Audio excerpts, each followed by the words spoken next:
నమస్కారం, ఈ తెలుగు న్యూస్ కి స్వాగతం. హెడ్లైన్ చూద్దాం.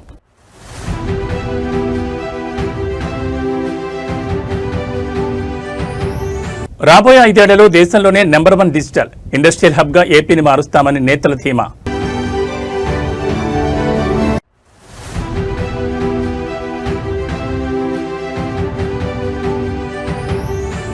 ఢిల్లీలో సీఎం రేవంత్ రెడ్డి ముమ్మర పర్యటన. కేంద్ర మంత్రి మనోహర్ లాల్ ఖట్టర్తో పవర్ఫుల్ భేటీ.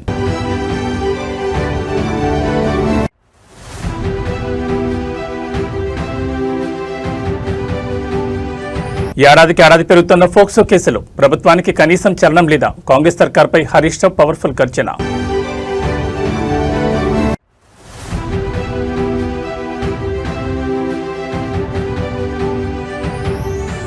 తిరుమలలో అంబానీ ముఖేష్ కుటుంబం సందడి. తెల్లవారుజామున శ్రీవారి అభిషేక సేవలో భక్తి పార్వత్యం.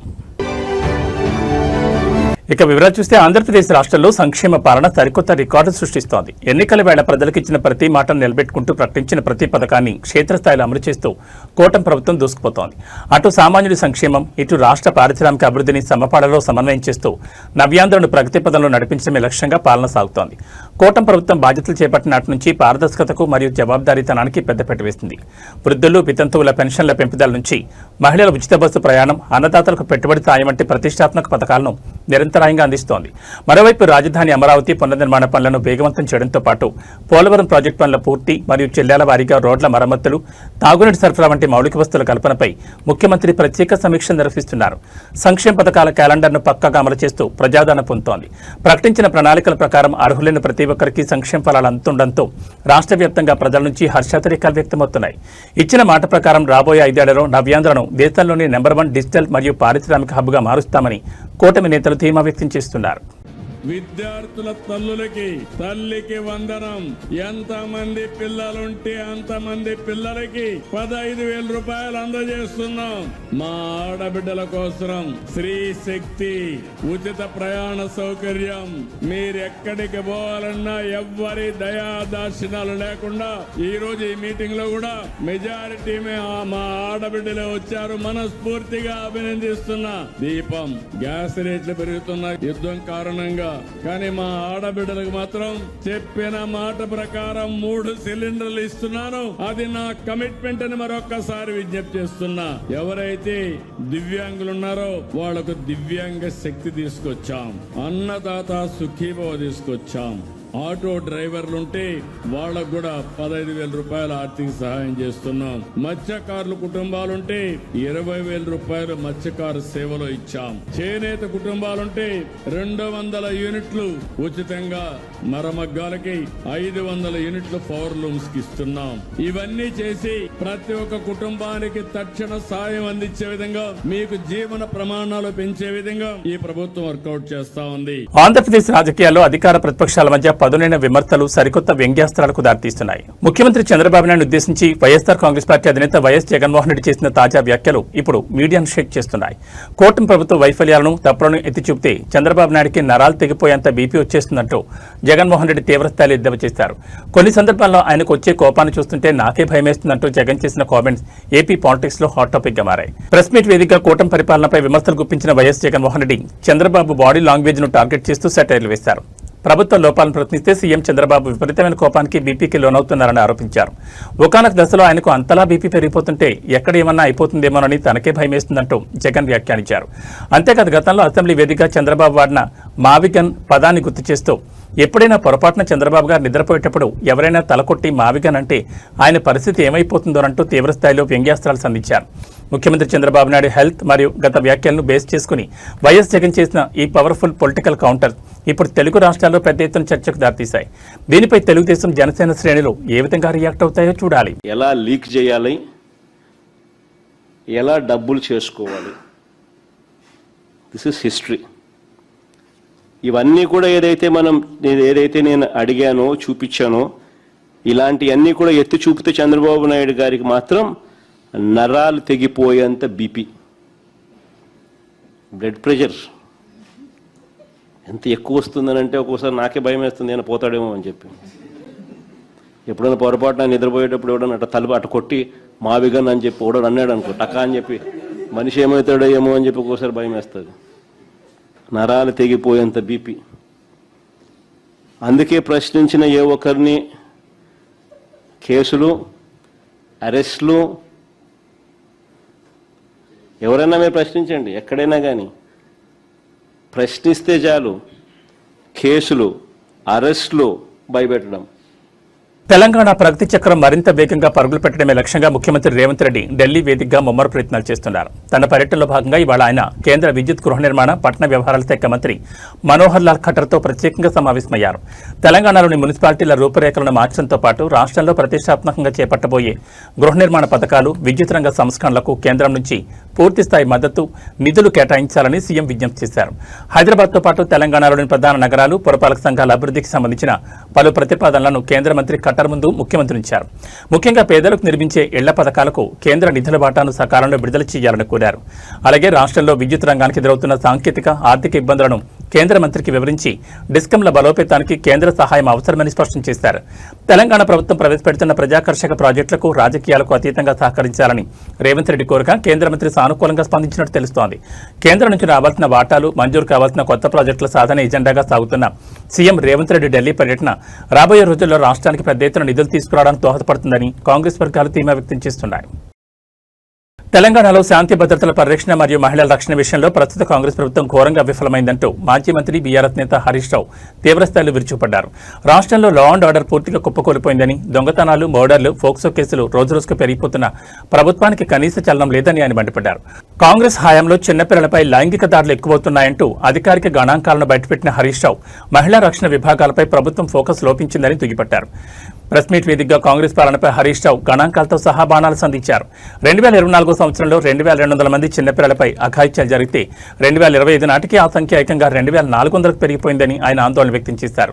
ప్రభుత్వం సరైన చర్యలు తీసుకుంటే కేసులు తగ్గాలి కానీ ఇలా ఎందుకు పెరుగుతాయని ఆయన నిలదీశారు. అంతేకాకుండా పోలీస్ శాఖలో లోపాలను ఎత్తి చూపుతూ మహిళా వింగ్ ఉన్నతాధికారికి అదనపు బాధ్యతలు అప్పగించడం వల్లే వారు మహిళల రక్షణ మరియు భద్రతపై పూర్తి స్థాయిలో ఫోకస్ చేయలేకపోతున్నారని విమర్శించారు.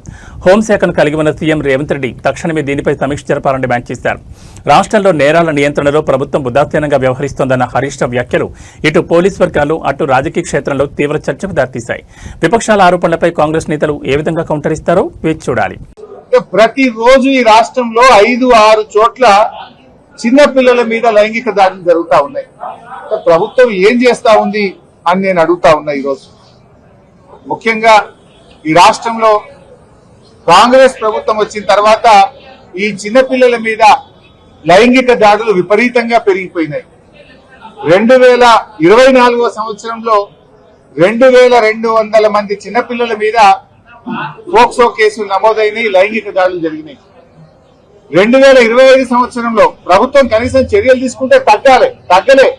2025లో 2400 మంది చిన్నపిల్లల మీద అత్యాచారాలు జరిగినాయి. అంటే ఈ ప్రభుత్వం అసలు పట్టించుకోవడం లేదు. ప్రతి సంవత్సరం ఫోక్సో కేసులు పెరుగుతా ఉన్నాయి. ఇది నేను చెప్తున్న లెక్క కాదు, అఫీషియల్ డాటా. ఎన్సీఆర్బీ డాటా ప్రకారంగానే తెలంగాణ రాష్ట్రంలో రోజు రోజుకు చిన్నపిల్లల మీద అత్యాచారాలు పెరుగుతా ఉన్నాయి. సంవత్సరానికి కేసులు పెరుగుతా ఉన్నాయి. అంటే ఈ ప్రభుత్వం పట్టించుకోవడం లేదు. ఆనాడు కేసీఆర్ గారు ప్రత్యేకంగా మహిళల కోసం ఒక అడిషనల్ డీజీ ర్యాంకులో ఉమెన్ వింగ్ ను పెట్టి, షీ టీమ్స్ ను పెట్టి అనేక చర్యలు తీసుకున్నారు. ప్రతి జిల్లాలో కూడా భద్రతా టీమ్స్ పెట్టారు. కానీ ఈ ప్రభుత్వం దాన్ని నిర్లక్ష్యం చేసింది. ఇవాళ ఉమెన్స్ వింగ్ కు అడిషనల్ డీజీగా ఉన్న వ్యక్తికే సిఐడి ఇన్ఛార్జ్ ఇచ్చారు, ఏసీబీ ఇన్ఛార్జ్ ఇచ్చారు. ఇంకా వారు మహిళల గురించి, చిన్నపిల్లల గురించి. తిరుమల క్షేత్రం ఇవాళ తెల్లవారుజామున వినూత్న ఆధ్యాత్మిక రాజకీయ కోలాహానికి వేదికగా మారింది. దేశీయ ప్రముఖ పారిశ్రామికవేత్త, Reliance industries chairman Mukesh Ambani తన కుమారుడు అనంత్ అంబానీ కోడలు రాధికా మర్చెంట్లతో కలిసి శ్రీవారిని సేవించుకున్నారు. ఈ తెల్లవారుజామున ఆలయంలో అత్యంత పవిత్రంగా జరిగే శ్రీవారి అభిషేక సేవలో అంబానీ కుటుంబం ప్రత్యేకంగా పాల్గొంది. వీరికి తిరుమల తిరుపతి దేవస్థానం అధికారులు మహద్వారం వద్ద ఘన స్వాగతం పలికి దర్శన ఏర్పాట్లను పర్యవేక్షించారు. పెళ్లి తర్వాత అనంత్, రాధికా దంపతులు ముఖేష్ అంబానీతో కలిసి శ్రీవారి ఆశీస్సులు తీసుకోవడం ప్రాధాన్యత సంతరించుకుంది. రంగనాయకుల మండపంలో వీరికి వేద పండితుల ఆశీర్వచనం అందించి స్వామివారి తీర్థ ప్రసాదాలు, పట్టు వస్త్రాలు అందజేశారు. ఇదిలా ఉంటే వాళ్ళ తిరుపతి నగరంలో కూటమి ప్రభుత్వం అత్యంత ప్రతిష్టాత్మకంగా నిర్వహిస్తున్న భారీ బహిరంగ సభ ఉండడంతో రాష్ట్ర వ్యాప్తంగా ఉన్న ప్రజాప్రతినిధులు, మంత్రులు, వీఐపీలు తిరుమలకు భారీగా పోటెత్తారు. ఒకేసారి అంబానీ ఫ్యామిలీతో పాటు పొలిటికల్ వీఐపీల తాకిడి గణనీయంగా పెరగడంతో తిరుమల క్యూ కాంప్లెక్స్లు భక్తులతో నిండిపోయాయి. టోకెన్ లేని సాధారణ భక్తులకు శ్రీవారి సర్వదర్శనం లభించడానికి ఏకంగా 18 గంటల సుదీర్ఘ సమయం పడుతోంది. వీఐపీల రద్దీ ఎక్కువగా ఉన్నప్పటికీ సాధారణ భక్తులకు క్యూ లైన్లలో మంచినీరు, అన్నప్రసాదాల పంపిణీకి ఎలాంటి ఇబ్బంది లేకుండా టీటీడీ కట్టుదిట్టమైన చర్యలు చేపట్టింది.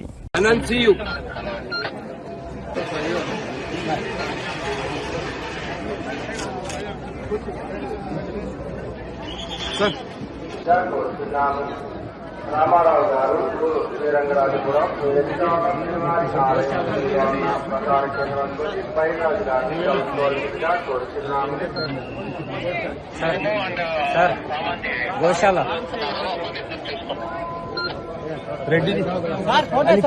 కాకినాడ జిల్లా తుని మండలంలో 6 రోజుల క్రితం అదృశ్యమైన 2 ఏళ్ల పసికందు జ్ఞానేశ్వరి కేసు ఇప్పుడు తెలుగు రాష్ట్రాల్లో తీవ్ర చర్చనీయాంశంగా మారింది. సిహెచ్ అగ్రహారంలో జూన్ 6న మిస్సైన ఈ చిన్నారి ఆచూకీ కోసం పోలీసులు సరికొత్త టెక్నాలజీతో రంగంలోకి దిగారు. అయితే పాప అదృశ్యమైన సమయంలో ఆమెతో పాటు వెళ్లిన పెంపుడు కుక్క ఈ కేసులో ఊహించని విధంగా ఒక బిగ్గెస్ట్ క్లూగా మారింది. ఆ కుక్కకు బీపీఎస్ ట్రాకర్ అమర్చి అడవిలో గాలించేందుకు ప్రత్యేక బృందాలు సిద్ధమయ్యాయి. మరోవైపు పాత కక్షల వల్లే తన కూతుర్ని ఎవరైనా చంపేసుంటారేమోనని పాప తల్లి వ్యక్తపరుస్తున్న అనుమానాలు ఈ కేసులో కలకలం రేపుతున్నాయి. జూన్ 6న సిహెచ్ అగ్రహారంలోని తన నివాసం బయట ఆడుకుంటూ జ్ఞానేశ్వరి అదృశ్యమైంది. ఆ సమయంలో కుటుంబానికి చెందిన పెంపుడు కుక్క కూడా పాపతో పాటు వెళ్లిపోయింది. అయితే కొంత సమయం తర్వాత కుక్క మాత్రమే ఒంటరిగా తిరిగి గ్రామానికి రావడం, పాప కనిపించకపోవడంతో అనుమానాలు బలపడ్డాయి. కుక్క ఖచ్చితంగా పాపను తీసుకెళ్లిన రూట్ను గానీ లేదా ఏదైనా ప్రమాదం జరిగిన ప్రాంతాన్ని కానీ గుర్తించుంటుందని భావిస్తున్న తుని పోలీసులు దానికి అత్యాధునిక జీపీఎస్ ట్రాకర్ పరికరాన్ని అమర్చి తిరిగి సమీపంలోని అటవీ ప్రాంతంలోకి తీసుకెళ్లి దర్యాప్తు చేయాలని నిర్ణయించారు. దీని ద్వారా పాప ఎక్కడ ఉందనే సమాచారం లభిస్తుందని నమ్ముతున్నారు. అదే సమయంలో కుటుంబంలో ఉన్న పాత కక్షల కోణాన్ని కూడా పోలీసులు వదిలిపెట్టడం లేదు. పాత కక్షల నేపథ్యంలో కొందరు వ్యక్తులు తన పాపను కిడ్నాప్ చేసి హతమార్చారేమోనని తల్లి ఇచ్చిన ఫిర్యాదుతో పోలీసులు సదరు అనుమానితులను కూడా అదుపులోకి తీసుకుని రహస్యంగా విచారిస్తున్నారు. ఏది ఏమైనా ఈ చిన్నారి అదృశ్యం వెనుక ఉన్న అసలు రహస్యం త్వరలోనే బయటపడుతుందని పోలీసులు ధీమా వ్యక్తం చేస్తున్నారు. అయితే 12 సార్ 12 అయితే దాటింది 11:50 సార్. అదే సార్ టైం చూసుకోలేదు. 12:20 ఇదంతా ఒక 40 నిమిషాలు 30 నిమిషాలు 1% కూడా డౌట్ లేదు సార్. అంతా క్లియర్, అంతా లేదు. ఏంటండి? లేదు సార్, లేదు, నార్మల్ గా ఉన్నాను సార్. అయితే వచ్చి పిలిచి ఎప్పుడైతే అడిగాడో అప్పటి వరకు తెలియదు సార్ మా పాప మిస్ అయిపోయింది అని. అయితే అనుకున్నా అని ఏమైందిరా అని అడిగితే అలా కొండవరన మీ అమ్మాయి ఏడుతుందంట, ఊర్లో అతనికి కనిపించిందంట, నాతో చెప్పాడు, వచ్చేసి భయపడిపోయాడంట, కుక్క కలబడితే అని నాతో చెప్తే నేను వచ్చాను చూసుకుంటూ వస్తున్నానని చెప్పాడు సార్. ఇలాగని చెప్తే అంతలోకి ఈ అబ్బాయి కూడా వచ్చి ఎతకడానికి మొదలు ఎట్టుంది సార్ ఏమైపోయిందని. డిపార్ట్మెంట్ కి చెప్పి అంత అనుకోలేదు సార్. ఎందుకంటే తోటలోనే ఎక్కడైనా ఏ గదిలోనైనా నిద్రైపోయింది కదా, మంచి ఎండ సార్, నిద్రైపోయి ఉంటది, కుక్క పిల్ల కూడా ఉంది కదా, వచ్చేస్తాదిలే అన్నది ఏమేమైనా ఉన్నాను సార్. అప్పుడు ఆ ప్లేస్ చూపిస్తే ఇక్కడే మీ పాప కనిపించింది అని చెప్తే మొత్తం అదంతా కనిపిస్తే అక్కడ కుక్క వెంట్రుకలను మా అమ్మాయి తల వెంట్రుకలు ఉన్నాయి సార్. ఆ అమ్మాయికి జుబ్బా వంగానే ఉంది సార్, అండర్వేర్ లేదు సార్. ఉంటేనే వీళ్ళు ఇలా పై సైడ్ వెళ్తే నేను ఇలా కింద సైడ్ వెళ్ళి ఒకవేళ ఎక్కడైనా ఉన్నదేమో నెతికి బోర్ల దగ్గరికి వెళ్ళాను సార్. ఏమన్నా కన్నాలు ఆట ఉన్నాయని ఏమీ లేదు సార్, ఎలా ఉన్నాయి అలాగే ఉన్నాయి, మొత్తం చూసాను సార్. మరి ఈ మధ్యలో ఏం జరిగిందో తెలియదు సార్. మొత్తం ఈ ప్రాసెస్ అంతా ఒక 30 నిమిషాల నుంచి 40 నిమిషాల్లోనే జరిగింది సార్. మరి టైం ఎగ్జాక్ట్ గా టైం ఎంత అవుతుందో తెలియదు సార్. నేను ఇంట్లో కూర్చుంటే పైనుంచే వచ్చాడు సార్ మాకు చెప్పిన అన్ని. అయితే పైనుంచి వచ్చి చెల్లి అని పిలిచి మీ పెద్ద బుజ్జమ్మ ఎక్కడ ఉంది అని అడిగారు సార్. అలా దగ్గర ఉంది అన్య కొత్తపల్లి కోచర్ దగ్గర వెళ్ళారు అన్య అన్నాను. అంటే ఒకసారి కనుక్కో చెల్లి, మీ ఆయనకి ఫోన్ చేసి అంటే నా దాంట్లో బ్యాలెన్స్ లేదన్య, నువ్వే ఫోన్ చెయ్యి అంటే వాళ్ళు ఫోన్తో చేశారు సార్. చేసిన తర్వాత ఈ అబ్బాయిని అడిగితే నా దగ్గర లేదు, వాళ్ళ అమ్మకి అప్పచెప్పేసానని వాళ్ళ నాన్న అన్నాడు సార్.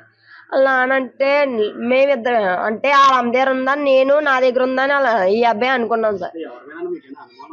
అంత మేము నలుగురిమే ఆ పక్కనే. ఆంధ్రప్రదేశ్ జైళ్ల శాఖలో అత్యంత షాకింగ్ భద్రతా వైఫల్యం వెలుగు చూసింది. వైఎస్ఆర్ కడప సెంట్రల్ జైల్లో జీవిత ఖైదు అనుభవిస్తున్న ఒక ప్రమాదకరమైన నేరస్తుడు పోలీసులు కళ్ళుగప్పి పారిపోయాడు.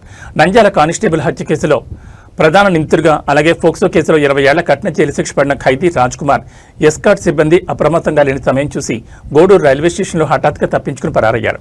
ఖైదీ రాజ్ కుమార్ గత కొంతకాలంగా మానసిక ఆందోళన, అనారోగ్య కారణాలతో బాధపడుతుండటంతో జైలు అధికారుల అనుమతితో గత ఏప్రిల్ నెలలో అతని చికిత్స నిమిత్తం విశాఖపట్నంలోని ప్రభుత్వ మానసిక క్లినిక్ తరలించారు.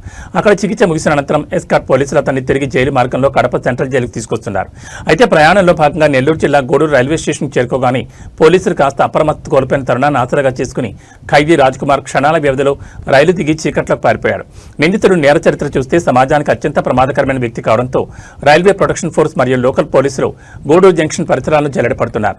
ఒక కానిస్టేబుల్ చంపిన కేసులో ముద్దాయిగా ఉన్న వ్యక్తిని తరలించడంలో ఎస్కాట్ పోలీసులు ఇంత నిర్లక్ష్యంగా ఎలా వ్యవహరించారనే దానిపై ఉన్నతాధికారులు తీవ్ర ఆగ్రహం వ్యక్తం చేస్తున్నారు. బాధ్యులైన సిబ్బందిపై క్రమశిక్షణ చర్యలకు ఆదేశించారు. ప్రస్తుతం నిందితుడి ఫోటోలను అన్ని పోలీస్ స్టేషన్లకు పంపి గూడూరు రైల్వే స్టేషన్ సీసీటీవీ ఫుటేజ్లను క్షుణ్ణంగా పరిశీలిస్తున్నారు.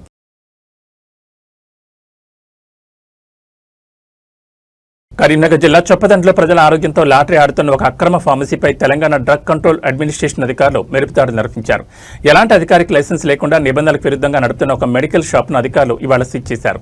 ఈ ఆకస్మిక తనిఖీల్లో సుమారు 5,51,000 రూపాయల విలువైన భారీ మందుల స్టాకును అధికారులు రెడ్ హ్యాండెడ్గా స్వాధీనం చేసుకున్నారు. చొప్పదండి పరిధిలో ఎలాంటి అనుమతులు లేకుండా కొందరు వ్యక్తులు మెడికల్ షాప్ ఏర్పాటు చేసి మందుల దందా సాగిస్తున్నట్లు డీసీ అధికారులకు రహస్య సమాచారం అందింది. దీంతో రంగంలో దిగిన ప్రత్యేక బృందాలు సదరు దుకాణంలో సోదాలు నిర్వహించి విక్రయాలకు ఉంచిన 5.51 లక్షల విలువైన మందులను సీజ్ చేశారు. ఈ క్రమంలో ప్రజల రక్షణ కోసం అధికారులు ఒక కీలక సూచన చేశారు. ప్రజలు ఫార్మసీలలో మందులు కొనుగోలు చేసే ముందు సదరు షాపునకు అసలు అనుమతి ఉందో లేదో తెలుసుకోవడానికి అధికారిక పోర్టల్ ఆన్లైన్ డ్రగ్ లైసెన్సింగ్ సిస్టంలోని థర్డ్ పార్టీ వెరిఫికేషన్ ద్వారా ఫార్మసీ లైసెన్స్ను సులభంగా తనిఖీ చేసుకోవచ్చని అధికారులు స్పష్టం చేశారు. నిబంధనలు ఉల్లంఘిస్తే ఎంతటి వారినైనా వదిలిపెట్టేది లేదని, అక్రమ మెడికల్ షాపులపై తమ నిఘా నిరంతరం కొనసాగుతుందని డీసీ అధికారులు హెచ్చరించారు.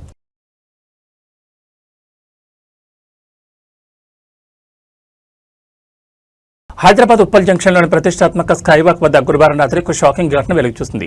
ఇక్కడ పబ్లిక్ లిఫ్ట్లో రాహుల్ అనే యువకుడు సాంకేతిక లోపం కారణంగా ఏకంగా 2 గంటలకు పైగా లోపలి చిక్కుకుపోయాడు. రాత్రి వేళ లిఫ్ట్ మధ్యలోనే ఆగిపోవడం, అత్యవసర సమయాల్లో స్పందించాల్సిన టెక్నీషియన్లు తీవ్ర ఆలస్యం చేయడంతో సదరు యువకుడు లిఫ్ట్ లోపలి ఊపిరాడక తీవ్ర అస్వస్థతకు గురయ్యాడు. తాను ఒక హార్ట్ పేషెంట్నని, లోపల శ్వాస తీసుకోవడానికి నరకం చూశానని బాధితుడు ఆవేదన వ్యక్తం చేయడం నగరంలో తీవ్ర కలకలం రేపుతోంది. గురువారం రాత్రి ఉప్పల్ స్కైవాక్ లిఫ్ట్ ఎక్కిన రాహుల్ అది మధ్యలోనే ఆగిపోవడంతో లోపలే లాక్ అయిపోయాడు. ఎంత ప్రయత్నించినా డోర్లు తెరుచుకోకపోవడం, లోపల గాలి ఆడకపోవడంతో యాంగ్జైటీ పెరిగిపోయింది. బాధితుడు మరియు స్థానికులు అలర్ట్ చేసిన ఎమర్జెన్సీ టెక్నీషియన్లు సకాలంలో రాకపోవడంతో దాదాపు 2 గంటల పాటు ప్రాణాలు అరచేతులు పెట్టుకుని ఎదురు చూడాల్సిన పరిస్థితి వచ్చింది. చివరికి అర్ధరాత్రి దాటిన తర్వాత సుమారు 1:15 ప్రాంతంలో టెక్నీషియన్లు వచ్చి అతన్ని సురక్షితంగా బయటకు తీశారు.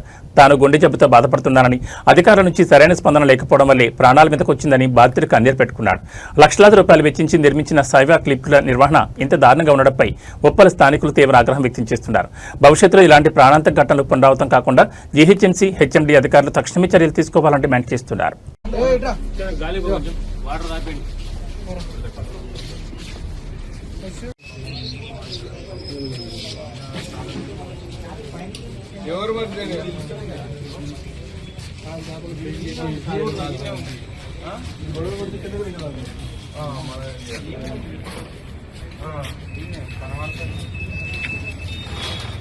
ఇంతమంది అదే ఇంతమంది ఉన్నది ఇప్పుడు అయింది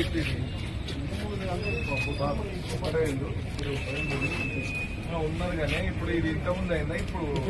ఇప్పుడే సార్ వైరాల్ వచ్చి డోర్ ఓపెన్ చేస్తే స్ట్రక్ అవుతుంది. Tollywood senior star producer Allu Aravind నేటి తరం ప్రేమాయణాలపై చేసిన సంచలన కామెంట్స్ ఇప్పుడు సోషల్ మీడియాలో సెగలు రేపుతున్నాయి. ఒకప్పుడు ప్రేమ అంటే పవిత్రత, త్యాగం అనే భావన ఉండేదని, కానీ ఈ జనరేషన్ లో లవ్ డెఫినేషన్ పూర్తిగా మారిపోయిందంటూ ఆయన చేసిన బోల్డ్ స్టేట్మెంట్స్ నెట్టింట వైరల్ అవుతున్నాయి. ఇప్పటి రోజుల్లో లవ్ అంటే ఏంటో తెలుసా అంటూ అల్లు అరవింద్ ఓపెన్ గా వివరిస్తూ చెప్పిన మాటలు యువతను ఆలోచనలో పడేసేలా ఉన్నాయి.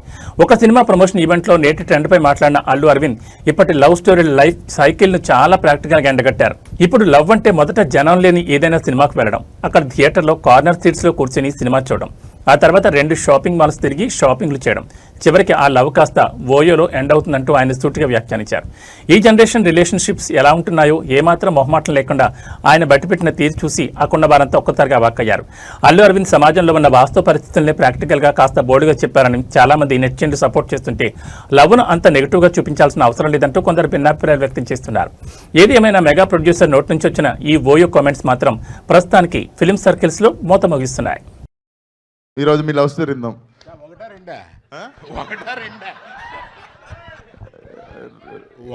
రెండోది ఇప్పటికి స్విచ్ ఆన్ ఉందా సార్? వన్ సైడ్ అన్న తర్వాత ఎన్నన్నా ఉంటాయి. ఇప్పుడు ఒకటేనా సార్? ఇప్పుడు ఒకటే, సారీ. పర్లేదు, నా వయసుని బట్టి అడుగుతున్నాం అనుకోవట్లాగా. అంతే కదా సార్, మనం యూత్. ఇవాళ ఏముందా, ఇవాళ లవ్ బిగిన్ అవుద్ది. 2 జనం లేని సినిమాలకి వెళ్ళి, అంటే ఎక్కువ హిట్ కానీ కార్నర్ సీట్లో కూర్చొని ఆ తర్వాత 2 షాపింగ్లకి వెళ్ళి ఇవాళ లవ్ ఓయోలో ఎండ్ అవుతుంది. అంటే ఏంటి సార్, నాకు తెలియదు. ఇంత అరుస్తున్నారంటే తెలియలేదు. అంటే ఏంట్రా? బంగారం కొనాలనుకునే వారికి బులియన్ మార్కెట్ ఇవాళ భారీ షాక్ ఇచ్చింది. గత కొన్ని రోజులుగా స్వల్పంగా తగ్గుతూ వస్తున్న పసిడి ధరలు ఒక్కసారిగా రాకెట్ల దూసుకెళ్లాయి. హైదరాబాద్ బులియన్ మార్కెట్లో ఇవాళ ఇటు బంగారం అటు వెండి ధరలు మునిపెన్నడూ లేని విధంగా రికార్డు స్థాయికి చేరాయి. ఒక్కరోజు 24 క్యారెట్ల ప్యూర్ గోల్డ్ ధర ఏకంగా 2,940 రూపాయల మేర పెరిగి 1,48,000 మార్కును దాటేసింది. అటు వెండి ధర కూడా కేజీకి 5,000 రూపాయలు ఎగబాకి సరికొత్త రికార్డును సృష్టించింది. హైదరాబాద్ మార్కెట్లో ఇవాళ 24 క్యారెట్ల 10 గ్రాముల ప్యూర్ గోల్డ్ ధర 1,48,580 రూపాయలు పలుకుతోంది. ఇక సామాన్యులు ఎక్కువగా కొనుగోలు చేసే 22 క్యారెట్ల 10 గ్రాముల ఆర్నమెంట్ బంగారం ధర ఇవాళ ఒక్కరోజే 2,700 పెరిగి ఏకంగా 1,36,200కు చేరింది. కాగా తెలుగు రాష్ట్రాల్లోని విజయవాడ, విశాఖపట్నం, వరంగల్ వంటి ప్రాంతాల్లో స్థానిక పన్నులు, మేకింగ్ ఛార్జీలను బట్టి ధరల్లో స్వల్ప మార్పులు ఉండొచ్చు. ఇక బంగారంతో పాటే వెండి కూడా ఇవాళ కొండెక్కి కూర్చుంది. కేజీ వెండి ధరపై ఏకంగా 5,000 పెరగడంతో మార్కెట్లో ప్రస్తుతం కేజీ వెండి 2,65,000గా రికార్డైంది. అంతర్జాతీయ మార్కెట్లలో నెలకొన్న ఆర్థిక అనిశ్చితి, ఇన్వెస్టర్లు సురక్షితంగా పెట్టుబడికి భావించి బంగారంపై మొగ్గు చూపడం వల్లే ఈ స్థాయిలో ధరలు పెరిగినట్లు మార్కెట్ నిపుణులు విశ్లేషిస్తున్నారు. పెళ్లిళ్ల సీజన్ నడుస్తున్న తరుణంలో ఈ రేట్ల పెంపు సామాన్యుల జేబులకు భారీ చిల్లు పెట్టనుంది.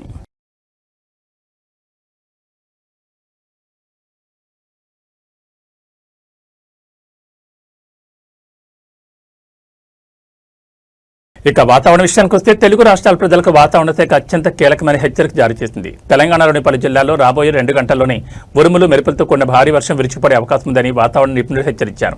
అటు ఆంధ్రప్రదేశ్లోనూ పిడుగుల తీవ్రత ఎక్కువగా ఉండే ఛాన్స్ ఉందని, ప్రజలు ముఖ్యంగా రైతులు పొలాల్లో ఉండదని సూచిస్తున్నారు. తెలంగాణలోని నల్గొండ, సూర్యాపేట, యాదాద్రి భువనగిరి, నాగర్ కర్నూలు జిల్లాల పరిధిలో రాబోయే 2 గంటల్లోనే ఆకాశానికి చెల్లిపడినట్లుగా భారీ వర్షం కురిసే అవకాశం ఉంది. కాగా ఇవాళ తెల్లవారుజామున ఇప్పటికే ఉమ్మడి ఆదిలాబాద్, నిజామాబాద్, కరీంనగర్ జిల్లాలో పలుచోట్ల ఓ మోస్తరు నుంచి భారీ వర్షాలు కురిసి రహదారులను జలమయం చేశాయి. ఇక అటు ఆంధ్రప్రదేశ్ విషయానికి వస్తే పోలవరం, అనకాపల్లి, కాకినాడ, పల్నాడు, మార్కాపురం, ప్రకాశం, నెల్లూరు జిల్లాలతో పాటు ఉమ్మడి రాయలసీమ జిల్లాలో నేడు పిడుగులతో కూడిన తేలికపాటి నుంచి మోస్తరు వర్షాలు పడే ఛాన్స్ ఉంది. వర్షం పడే సమయంలో ఎవరూ చెట్ల కింద కానీ, విద్యుత్ స్తంభాల వద్ద కానీ నిలబడొద్దని విపత్తు నిర్వహణ శాఖ హెచ్చరించింది. రుతుపవనాల కదలికల వల్ల ఈ ఆకస్మిక మార్పులు చోటు చేసుకున్నాయని, ప్రయాణాల్లో ఉన్నవారు, వాహనదారులు రహదారులపై వరద నీటిని గమనిస్తూ అప్రమత్తంగా వెళ్లాలని అధికారులు సూచిస్తున్నారు.